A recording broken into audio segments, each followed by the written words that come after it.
दुनिया के कई देश इस वक्त भारत के साथ दोस्ती को मजबूत करने में लगे हैं, चाहे बात अमेरिका की करें, फ्रांस की करें या फिर रूस की करें।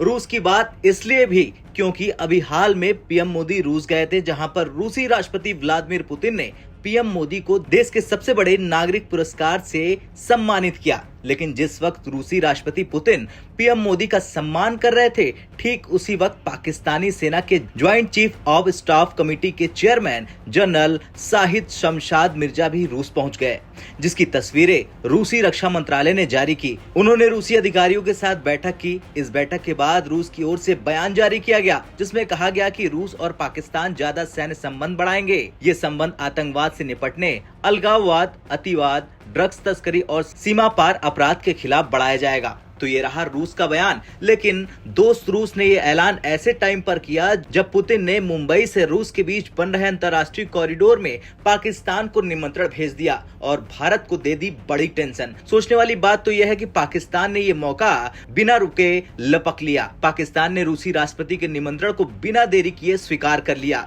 यानी अब north south international transport corridor में पाकिस्तान भी शामिल होगा। बता दें, north south international transport corridor वही कॉरिडोर है जो कि चाबहार पोर्ट के रास्ते रूस तक जाता है। अब दुनिया को पता है कि भारत ने चाबहार पोर्ट में हाल ही में जमकर यानी करोड़ों डॉलर के निवेश किए हैं। चाबहार में भारत ने इसलिए पैसा लगाया ताकि वो पाकिस्तान के ग्वादर पोर्ट को टक्कर दे सके, क्योंकि पाकिस्तान का ये पोर्ट चीन विकसित कर रहा। चीन ग्वादर में इसलिए पैसा लगा रहा ताकि वो इस पोर्ट को नौसैनिक अड्डे में तब्दील कर दे।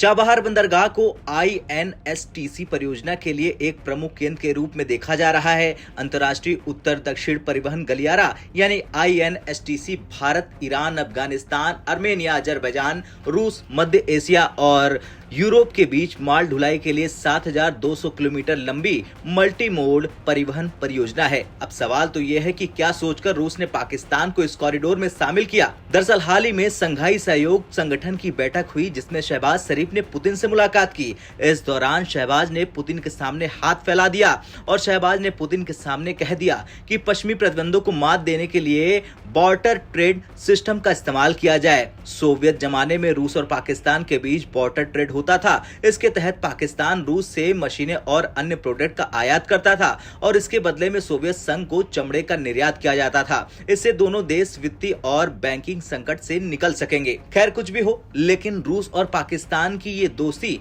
भारत की टेंशन बढ़ा रही है और सवाल खड़ा कर रही है कि क्या रूस भारत पर दबाव बनाने के लिए कदम उठा रहा है? क्या उसने इसीलिए पाकिस्तान से दोस्ती की है? आपका क्या कुछ कहना है? जिस तरह से रूस ने पाकिस्तान को मुंबई कॉरिडोर में शामिल करने का फैसला किया है, उसे लेकर कमेंट कर जरूर बताएं। ब्यूरो रिपोर्ट, भारत तक।